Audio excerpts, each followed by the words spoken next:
Hello. आज हम भारत के उपराष्ट्रपति और प्रधानमंत्री से संबंधित कुछ महत्वपूर्ण एमसीक्यूज पर चर्चा करेंगे। मैं हूं पुरुषोत्तम सिंह और इस वीडियो में आपका स्वागत है। उपराष्ट्रपति के निर्वाचन में भाग लेते हैं। उपराष्ट्रपति के निर्वाचन में संसद के दोनों सदनों के सभी सदस्य भाग लेते हैं, यानी लोकसभा और राज्यसभा के निर्वाचित और नाम निर्देशित दोनों सदस्य भाग लेते हैं। जहां लोकसभा में 2 सदस्य आंग्ल भारतीय समुदाय के राष्ट्रपति द्वारा नाम निर्देशित किए जाते हैं, तो वहीं राज्यसभा में 12 सदस्यों का नाम निर्देशन राष्ट्रपति द्वारा किया जाता है। राष्ट्रपति और उपराष्ट्रपति का चुनाव जनता प्रत्यक्ष रूप से लेकर के उनके द्वारा चुने गए सांसद और एमएलए करते हैं, यानी जनता परोक्ष रूप से इनको चुनती है। राष्ट्रपति और उपराष्ट्रपति का चुनाव अनुपातिक प्रतिनिधित्व प्रणाली के एकल संक्रमणीय मत प्रणाली के अनुसार होता है, यानी कि अनुपातिक प्रतिनिधित्व की 2 प्रकार की प्रणालियां होती हैं। एक होती है सूची प्रणाली और दूसरी होती है एकल संक्रमणीय मत प्रणाली। जहां सूची प्रणाली में राजनीतिक दलों की सूची को उनके द्वारा प्राप्त मत प्रतिशत के अनुसार सीटों का आवंटन होता है, तो वहीं एकल संक्रमणीय मत प्रणाली में एक मत का एक फिक्स कोटा प्राप्त करना होता है और प्रत्याशियों को वोटरों के द्वारा वरीयता क्रम में वोट देना होता है, यानी जितने उम्मीदवार होते हैं उतनी ही वरीयता लिखनी होती है। 1 2 3 4 जितने भी उम्मीदवार हों, और यदि प्रथम वरीयता के मतों में कोई उम्मीदवार पूरा कोटा प्राप्त कर लेता है तो उसको विजयी घोषित कर लिया जाता है। अदरवाइज यदि ऐसा नहीं होता है, कोटा प्राप्त करने में कोई भी उम्मीदवार असमर्थ रहते हैं, तो जिस भी उम्मीदवार को सबसे कम मत प्राप्त होते हैं उसके प्रथम वरीयता के मतों को हटाकर उसके द्वितीय वरीयता के मतों को सारे उम्मीदवारों में बांट दिया जाता है, मतलब उनकी वरीयता के अनुसार। और इस प्रकार ये प्रक्रिया तब तक जारी रहती है जब तक कोई एक व्यक्ति को फिक्स कोटा प्राप्त ना हो जाए, और जब ये हो जाता है तब उसको विजयी घोषित कर लिया जाता है। नेक्स्ट, उपराष्ट्रपति चुनाव हेतु किस सदन के सदस्य बनने की योग्यता होनी चाहिए? उपराष्ट्रपति के उम्मीदवार हेतु राज्यसभा के सदस्य बनने की योग्यता होनी चाहिए, तो वहीं राष्ट्रपति के उम्मीदवार हेतु लोकसभा के सदस्य बनने की योग्यता होनी चाहिए। उपराष्ट्रपति को किस प्रकार हटाया जाता है? राज्यसभा में पूर्ण बहुमत से संकल्प पारित कर लोकसभा में साधारण बहुमत से सहमति प्राप्त होनी चाहिए। अर्थात राज्यसभा में 2/3 बहुमत से यदि कोई संकल्प पारित हो जाता है और लोकसभा साधारण बहुमत से उस संकल्प पर सहमति प्रदान कर देती है, तो उपराष्ट्रपति को पद से हटाया जा सकता है। जहां राष्ट्रपति को इम्पीचमेंट प्रक्रिया के तहत, महाभियोग प्रक्रिया के तहत संविधान के उल्लंघन का आरोप लगाकर 2/3 बहुमत से दोनों सदनों से पारित यदि प्रस्ताव हो जाता है तो राष्ट्रपति को पद से हटाया जाता है। संविधान में उपराष्ट्रपति को हटाने का आधार क्या है? संविधान में उपराष्ट्रपति को हटाने का किसी भी आधार का वर्णन नहीं किया गया है। राज्यसभा का पदेन सभापति होता है। राज्यसभा के पदेन सभापति उपराष्ट्रपति होते हैं। इसका वर्णन अनुच्छेद 64 में किया गया है। कार्यवाहक राष्ट्रपति के रूप में कार्य करने के दौरान राज्यसभा के सभापति का दायित्व कौन संभालता है? यदि कभी ऐसी स्थिति उत्पन्न हो गई है कि राष्ट्रपति के पद को उपराष्ट्रपति को संभालना पड़ रहा है, तो उस दौरान राज्यसभा के उपसभापति राज्यसभा के सभापति का कार्यभार संभालेंगे। उपराष्ट्रपति को परिलब्धियां किसके रूप में मिलती हैं? उपराष्ट्रपति को परिलब्धियां राज्यसभा के सभापति के रूप में मिलती हैं। उपराष्ट्रपति को किसी भी प्रकार का परिलब्धियां उपराष्ट्रपति के रूप में नहीं मिलती हैं, उनको राज्यसभा के सभापति के रूप में परिलब्धियां या वेतन प्राप्त होता है।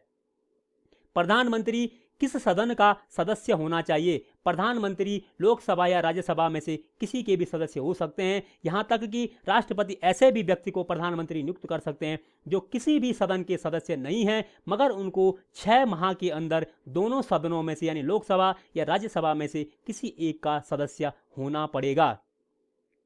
प्रधानमंत्री का कार्यकाल होता है। प्रधानमंत्री का कार्यकाल अनिश्चित होता है। प्रधानमंत्री का कार्यकाल लोकसभा में विश्वास पर टिका होता है, यानी जब तक प्रधानमंत्री की नेतृत्व वाली मंत्रिपरिषद का लोकसभा में विश्वास है, यानी यूनियन गवर्नमेंट का लोकसभा में विश्वास है, तब तक प्रधानमंत्री अपने पद को होल्ड कर सकते हैं। जैसे ही विश्वास खत्म हो जाएगा तो प्रधानमंत्री का कार्यकाल समाप्त हो जाता है। क्या प्रधानमंत्री की मृत्यु या त्याग पत्र पर मंत्रिपरिषद अपने कार्य को जारी रख सकती है? नहीं। पूरी मंत्रिपरिषद भंग हो जाती है। यदि प्रधानमंत्री की मृत्यु या प्रधानमंत्री अपने पद से त्याग पत्र देते हैं तो पूरी मंत्रिपरिषद भंग हो जाती है। जबकि यदि कोई मंत्री की मृत्यु या वो उसका त्याग पत्र मिलता है तो उसकी स्थान पर राष्ट्रपति प्रधानमंत्री की सलाह पर दूसरे मंत्री को नियुक्त कर देते हैं। संसद सत्र का सत्रावसान कौन करता है और किसकी सलाह पर करता है? संसद सत्र का सत्रावसान राष्ट्रपति करते हैं और प्रधानमंत्री की सलाह पर करते हैं। प्रत्येक आम चुनाव के पहले सत्र और प्रत्येक वित्तीय वर्ष का पहला सत्र राष्ट्रपति द्वारा एड्रेस किया जाता है। तो वहीं सत्र जब समाप्त होता है तो उससे पहले सत्र के लोकसभा के अध्यक्ष और राज्यसभा के सभापति द्वारा अनिश्चित काल तक सत्र स्थगित कर दिया जाता है। तत्पश्चात राष्ट्रपति सत्रावसान की घोषणा कर देते हैं। प्रधानमंत्री इनमें से किनके प्रमुख होते हैं? नीति आयोग, राष्ट्रीय एकता परिषद, अंतर्राज्यीय परिषद, राष्ट्रीय आपदा परिषद, राष्ट्रीय आपदा प्रबंधन प्राधिकरण, इन सभी के अध्यक्ष प्रधानमंत्री होते हैं। इन सभी के प्रमुख प्रधानमंत्री होते हैं। कौन सा अनुच्छेद कहता है कि प्रधानमंत्री की नियुक्ति राष्ट्रपति करेंगे? अनुच्छेद 75 के अनुसार प्रधानमंत्री की नियुक्ति राष्ट्रपति करेंगे।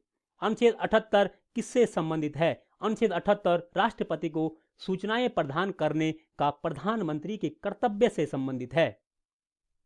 राष्ट्रपति की सहायता और सलाह देने के लिए एक मंत्रिपरिषद होगी जिसका प्रधान प्रधानमंत्री होगा। किस अनुच्छेद में वर्णित है? अनुच्छेद 74 कहता है कि राष्ट्रपति की सहायता और सलाह देने के लिए एक मंत्रिपरिषद होगी और इसका प्रधानमंत्री होगा। प्रधानमंत्री सहित पूरी मंत्रिपरिषद का आकार अधिकतम कितना हो सकता है? प्रधानमंत्री सहित पूरी मंत्रिपरिषद का आकार अधिकतम 15% लोकसभा सदस्य का 15% हो सकता है। यह प्रावधान 91वें संविधान संशोधन अधिनियम 2003 द्वारा जोड़ा गया। मंत्रिपरिषद सामूहिक रूप से किसके प्रति उत्तरदायी है? मंत्रिपरिषद सामूहिक रूप से लोकसभा के प्रति उत्तरदायी है। मतलब जब तक लोकसभा में मंत्रिपरिषद का विश्वास है तब तक लोकसभा बनी रहेगी। यदि लोकसभा अविश्वास प्रस्ताव पारित कर देती है तो मंत्रिपरिषद भंग हो जाती है या मंत्रिपरिषद को त्यागपत्र देना होता है। मंत्री व्यक्तिगत रूप से किसके प्रति उत्तरदायी होते हैं? मंत्री व्यक्तिगत रूप से राष्ट्रपति के प्रति उत्तरदायी होते हैं। यानी राष्ट्रपति द्वारा ही मंत्रियों को नियुक्त किया जाता है और राष्ट्रपति किसी भी समय मंत्री को हटा सकते हैं प्रधानमंत्री की सलाह पर।